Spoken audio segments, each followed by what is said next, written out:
Pigeon POV, Crow and Mark Windsor kill our drone, but they also do some useful stuff too. We have news with Jeremy Clarkson.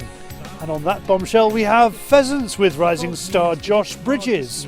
And we meet a man just back from plainsgame hunting in Namibia. Welcome to Fieldsports Britain.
As the old saying goes, children and pigeon shooters should be accompanied by an adult. And today we really are in desperate need of grown-ups. Really upsetting my day is. Really upsetting my day. Oh, headshot, there we go. Yes! Come on, Windsor. Right, let me have it. No. Two left. You were kidding me. There you go, see, it didn't work out too bad, did it? Wow, there was two left. You should have had a nice left and right there. Andy has invited the David Beckham of the shooting world, Mark Windsor, who has gone all Bear Grylls on us. But then again, he is also looking Billy Ray Cyrus with a hint of mullet. For our younger audience, that's Miley's dad. Anyway, before we get down to business, Andy's been given a new Jack Pyke jacket with new camo pattern. So new, he needs clarification from HQ. Rannoch. Yeah, Rannoch. Rannoch? Well, Davey was supposed to be here at 7, he's just turned up. Rannoch. What is it, David? Rannoch what? Rannoch Forest Green, Rannoch Forest Brown. Right, okay, bye.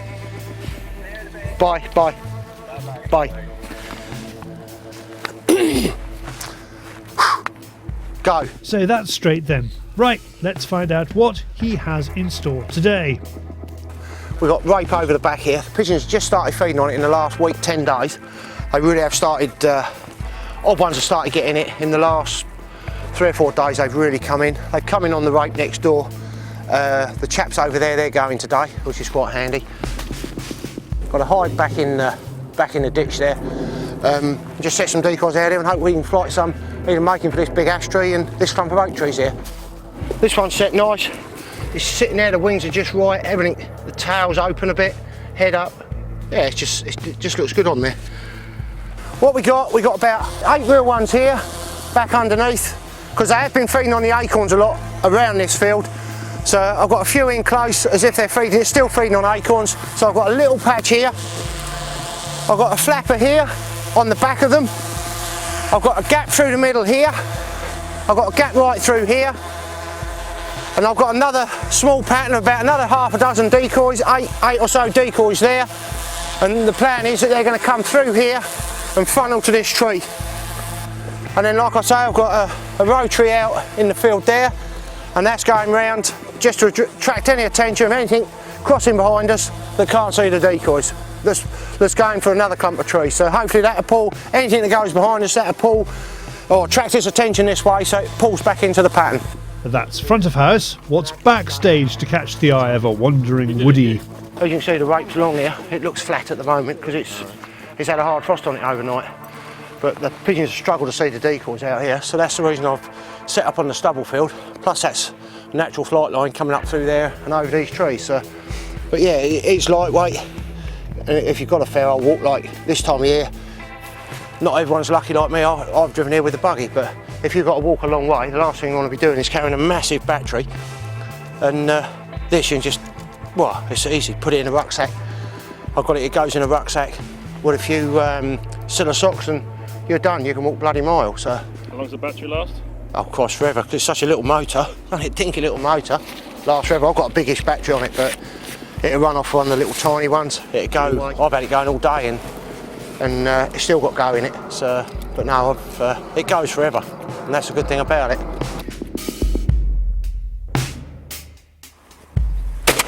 Everything is in order. Now all we need is for all that effort to deliver birds.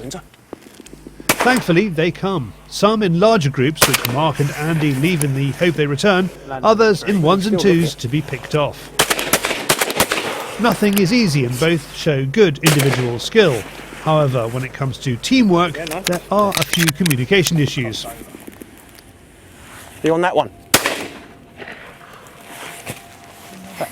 How the f left right then? Well, it was the left bird, wasn't it? Well, it's the left right ones. What way are you looking? Your left or Right. their left? I'm looking out there, load of pigeons coming, Yeah. easy one on the right, Yeah. load on the left, Yeah. you shot the easy one on the right. Right, so that's your bird, 'cause it's on the left. Shot. We had 3 birds coming in, right? Yeah. No, left. Easy one left, Yeah. Which is the real, one I shot? real pucker easy one right. Yeah. Middle of the hide, right, left. Yeah. 4 more coming. Oh, so you're talking middle of, you're talking as Left hand side of the pigeons. Pigeons. That was my bird. We want them days today. Hoping that we have the right and left issue put to bed, Crow makes the most of a Windsor loss of concentration. Right, left and right, coming right now. Ready? Yeah.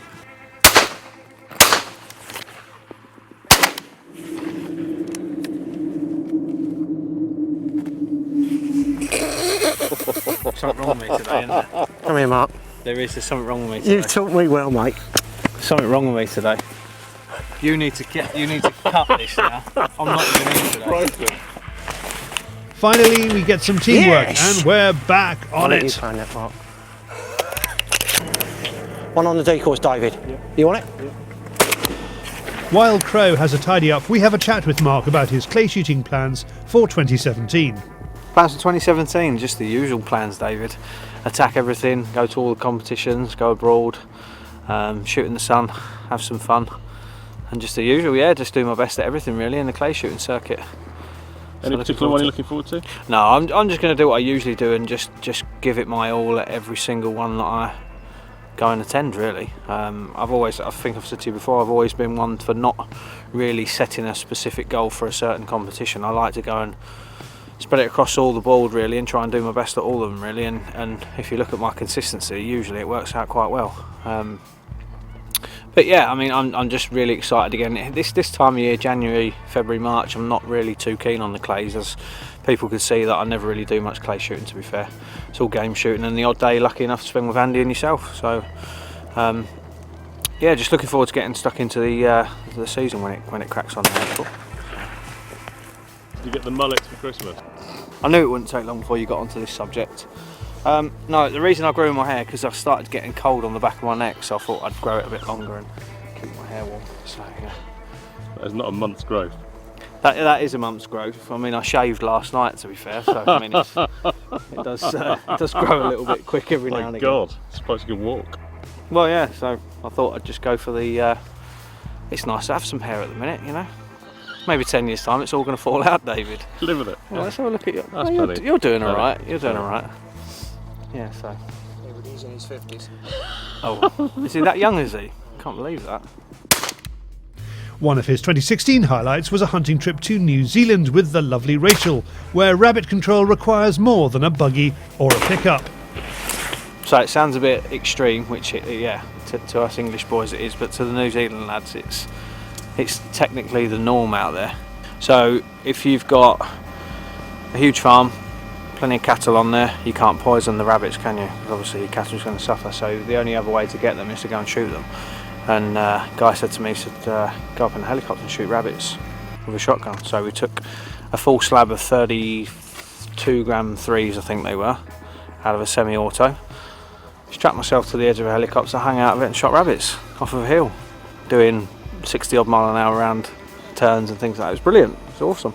Yeah, so the helicopter is obviously moving at all times, so shooting a shotgun when you have to take in consideration lead, line while the chopper's moving is pretty difficult. And for my first time, I was quite proud of myself actually to shoot 200 odd rabbits with a case of shells. It's pretty good really, pretty good number. Crow rejoins us and takes some very pretty birds with his Beretta A400.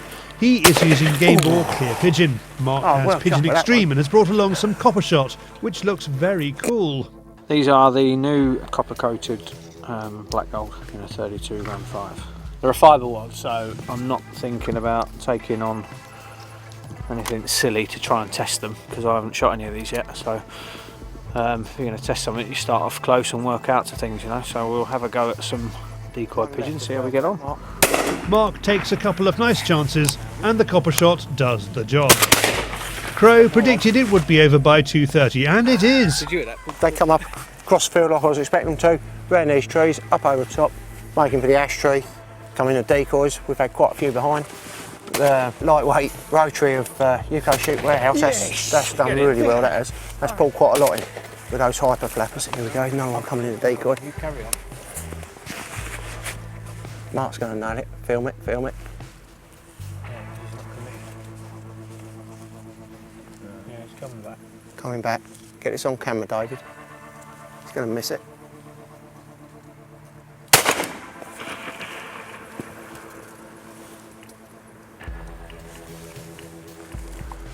Carry on, Mr. Crow. Thank you, Mark. Carry on, Crow. No. One of mine's there. Another one. One of yours is there. Another one of yours is dead. The boys work through where their individual birds have dropped but underestimate the bag by a lot. 15. Go on. I don't know. I ain't got a clue, actually. I haven't got a clue. I reckon 60 something. 70. Yeah. 70, 17, 80, between somewhere 17 and 80 I reckon. But honestly, if they would have been taking a nice straighter line today, we would have had 25, 30 more at least. Yeah, definitely. It has been tough shooting today. It's 160 scattered far and wide and it takes a long time to pack up.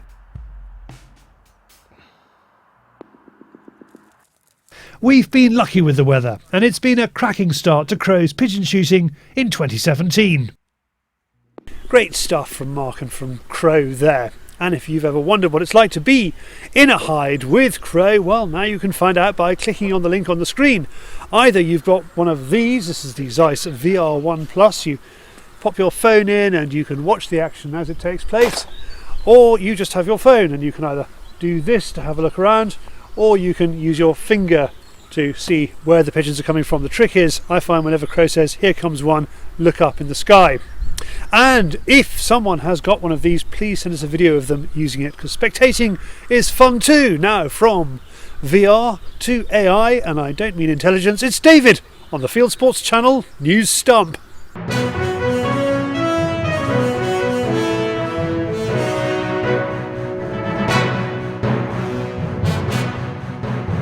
This is Fieldsports Channel News. An auntie from Cornwall Wildlife Trust has taken to shooting a shotgun over the heads of the North Cornwall hunt. Last season, Nick Harrison White posted signs saying hounds will be shot, then took 2 shots as the hunt passed. Earlier this month, he fired 4 shots, scaring horses and children out with the hunt. Devon and Cornwall Police says it plans to take no action. Another celebrity is out after driven pheasants. Amazon Prime Grand Tour presenter Jeremy Clarkson enjoyed a day shooting on a Buckinghamshire estate at the weekend, thanks to viewer Michael Honor for the selfie. BBC wildlife presenter Chris Packham has got his birds in a twist. Following the success of his petition to ban grouse shooting, which Parliament voted unanimously against last year, he has launched a petition to ban woodcock, snipe and golden plover. This week he muddled lapwings with golden plover and called for a ban on shooting them in the UK. They are, of course, protected. The government has rejected his new petition. Antis are opposing Poland's plans to allow hunters to shoot bison. Officials say hunting takes out weak animals and earns money for care of the herds. There are more than 1,500 bison in Poland, mostly living in state-owned reserves. Police in Australia have asked farmers to buy trail cams in order to catch poachers. They want to identify groups of Sydney pig shooters who trespass on Orange area farms at weekends. Local farmer Bruce Reynolds is among the first to put out cameras, saying it catches foxes, it catches kangaroos, but it also catches number plates. After months of negotiation, Zimbabwe has found an export market for its elephants. China is buying 35 jumbos. Unfortunately, this will make little difference to Zimbabwe's elephant crisis, where Hwange National Park alone has 45,000 of the animals. There's only room for 15,000. And finally, foxes are enjoying city life more than we thought. The last guesstimate was 33,000 in the 1990s. Today, researchers at the University of Brighton claim there are 150,000. This is the moment a cheeky fox felt peckish. Philip Goodger captured the bird table raider in the back garden of his home in Leicestershire. You are now up to date with Fieldsports Channel News. Stalking the stories, fishing for facts. Thank you, David. Now from wild birds with crow to the driven variety, and I join Josh Bridges on the Bolton Hall shoot.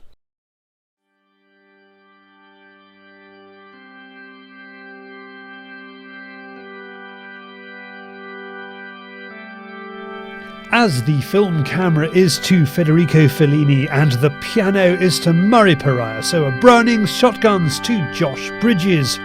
The Browning sponsored 2016 World Junior Compak champion has a full season of competition shooting ahead of him. Today he is out on his local shoot, Bolton Hall in Lancashire's Ribble Valley, enjoying the pheasants and not my company. Do they do just pheasants? I could hear some duck over there. Yeah, there's a couple of duck drives, but mainly pheasants, yeah. You need to tell me to shut up if I'm talking too loudly. Yeah. You've just seen a duck go past? Oh, there's a pheasant running behind you. Yes. Sorry, am I disturbing you? No. I am disturbing him. Now, this 19-year-old shoots with a Pro Trap, one of the 725 series, and fully adjustable, so he can fit it to his needs. However, we are not here to talk about the Pro Trap, for today he gets to try out a Browning B15, part of the new John M. Browning collection. He makes the swap between drives, and other guns on the shoot are instantly interested. The first drive he gets a go with it is on the banks of the River Ribble, and there are plenty of pheasants, so while the action takes place there is time for me to tell you that the B15 is available in 4 grades with a choice of engravings and wood quality. At its heart is its locking system and all the technical features of the legendary B25, as well as innovative elements such as backboard Vector Pro barrels, a low action frame and a new high performance mechanical trigger system, and it suits Josh. I shot very well then, actually. I don't do much game shooting, but some good birds off this glen off here, and it's only the first time I shot here I got used to it fairly quickly then. It's just a little bit short in the stock for me, but I can soon sort that out.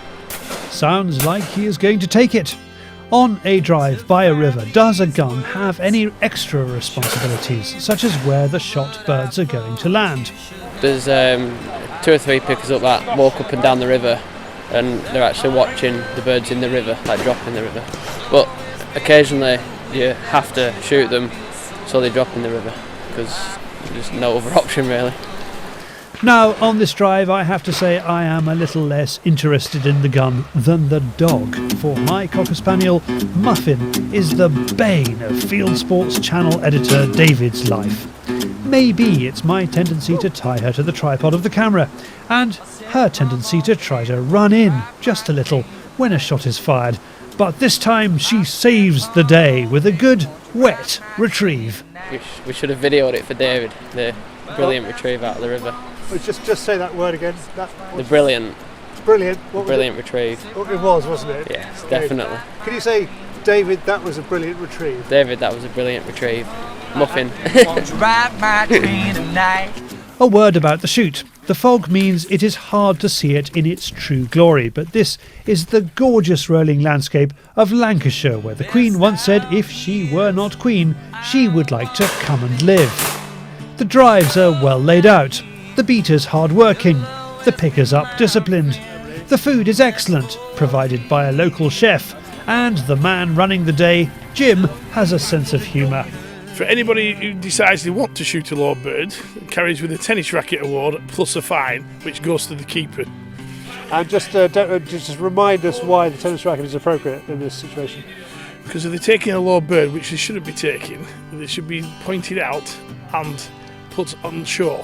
That they could have used a tennis racket instead of a shotgun. Yes, of course. And then there is the Stevie Wonder Award. They're not just called to say I miss you. On the peg, whoever's missed the best bird of the day, which I think we just spotted before, he gets a set of black sunglasses with pheasants wrote on them, and a voucher for Specsavers. Rest assured, Josh wins none of those. One of the last drives is a woodland drive where the birds appear from nowhere and are often obscured by branches. In the world of clay shooting, this kind of snap shooting is what Josh uses for at least one of his targets, but he stresses that clay shooting and game shooting are very different. If you've got a simultaneous pair and you need to take one quick to get onto the other one, then that's where the snap shooting comes in handy really. On the game shooting you just focus on the one bird really, so you've got more time than you think. As for the B-15, Josh likes it for game shooting. It's got a really good balance on it. It obviously, because it's a bit lighter than my other one, it swings a lot faster. Pheasants are speeding up as though clays are slowing down, so from that perspective it's a bit more easier. If he had the means, but for now he's going to stick to his Pro Trap. When I first got sponsored by Browning, I tried a various amount and I've tried the Pro Trap and just fell in love with it really, and I haven't tried anything else since. So it's going to be hard to tear you away from the Pro Trap, isn't it? Yeah. An excellent day's shooting in Lancashire and a bag of 150. You can find out more about the B-15 at johnmbrowningcollection.com. And if you are a CPSA member, Josh is up for Young Shot of the Year. If you want to help him win it, go to cpsa.co.uk/vote now. A very enjoyable weekend. Thank you very much to the Bridges family for putting me up and for putting up with me. Now, from the north of England to the wider world of hunting and shooting on YouTube, it is Hunting YouTube.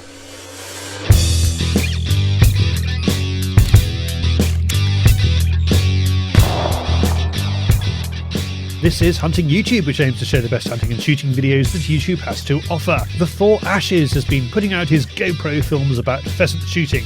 He gets a thumbs up from viewer Michelle for Driven Day, Herefordshire, which features his 10-year-old son as loader and commentator. Robin Foxer sends in his latest 5 foxes shot with 223 Remington and win a Team Foxer t-shirt, which does what it says on the tin. Competition entries close in May 2017. French channel L'Eternal 26 is tracking a 100-kilo wild boar in the Alps in a 15-minute film that covers the highs and lows of tracking with French captions and a lively sense of humour. His dogs are called dramatically Lulu the Exterminator and Nita the Gravedigger. Norwegian shooter Jonas Breda is back with more heavyweight programming after a break of a couple of months. This is a 90-minute smorgasbord of foxes, bucks, badgers and boar. There's a new Swedish hunting channel in English promising regular films. In this first film, Red Moose is on a driven hunt at Lutowka in Poland. His goal is to provide hunting films with ethics, action and knowledge. There are a lot of American wildfowl hunting films on YouTube at the moment. Here is one from the Hog Zone, filmed at the Blast and Cast Men's Ministries annual duck hunt in Rockport, Texas. Unusual seeing Texans looking wet and cold. With the end of the New York State coyote hunting season only a few hours away, Downwind Outdoors goes for one more successful hunt before it is time to unpack the turkey hunting gear, and he calls in a pair of coyotes within a matter of seconds. And finally, here's a holiday and a half. Cooper's Hill puts out Hunting Vacation in Ireland with the Growler Harriers. Jean and Abby come all the way from America, and Cooper's Hill Equine prepares them for and nurses them through a day of rollicking Irish sport. That's it for this week. Links are in the description. If you have a YouTube film you would like us to pop into the weekly top 8, send it in via YouTube or email me the link, charlie@fieldsportschannel.tv. Now, as well as this week's crop of hunting YouTube films, I recently caught up with the subject of a new film on the Wild Boar Fanatic channel. We know Max Goetzfried of old. He was the boar shooter who caught Dom Holtam underwears, so to speak. That is, he took him boar hunting in his underpants. If you want to know why, click on the link on the screen. In this new film, made by Marius Elpers from the Wild Boar Fanatic channel, he is after plainsgame in Namibia. Well, we've been to Namibia this September with my friend Marius from Wild Boar Fanatic, and we've been to two totally different areas. So it's quite interesting to see how different these areas were, and you will see why we're going to go back there next September. One was more in the mountains, and it was not by chance it was called Panorama, the farm, because you could really see far, and it was totally different inherited, and there was also cattle farming on there. And the second one was a pure hunting farm or pure hunting area, and in flat area. So that was totally different to stalk different animals and different surroundings actually. We went from baboon over jackal, over warthog, eland, oryx, loads of oryx. I shot a kudu as well. We had a waterbug. Mario shot a waterbuck, zebra, both kinds of wildebeest. And the black one was not only funny, but was also the heaviest thing to hunt. Actually, was the most difficult thing. It was a good experience, yeah. And this one stalk was very memorable because we had Otto, the remarkable oryx, in front, and he didn't want to move. And he was the black wildebeest was lying behind him, and we couldn't get past him. And we tried everything to scare him off without scaring the black wildebeest away, but that didn't really work. But then at least we got past him. Yeah. You can't hunt in Kenya. They're thinking about opening it, but you can't in there. And I think, well, some are a problem because of civil war or political reasons. IS or whatever, Boko Haram, for example, is a problem. But basically, the most hunted areas are probably Namibia, South Africa, and the buffalo state like Tanzania and all that. This is probably the most visited areas.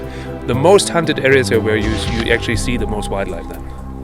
It's a beautiful film. There is a little bit of chat in German, but if you don't sprechen Deutsch, you will still get the hang of what's going on. Click on the link on the screen or look for the link in this film's description to watch it. And that's it for this week. If you haven't done so already, please go to our website, fieldsportschannel.tv, where you can click to like us on Facebook, follow us on Twitter, subscribe to us on YouTube, or pop your email address into the form on our register page, and we'll send you our newsletter every week about this show, Field Sports Britain. It's at 7 p.m. UK time every Wednesday, and this has been Field Sports Britain. Good hunting, good shooting, good fishing, and goodbye.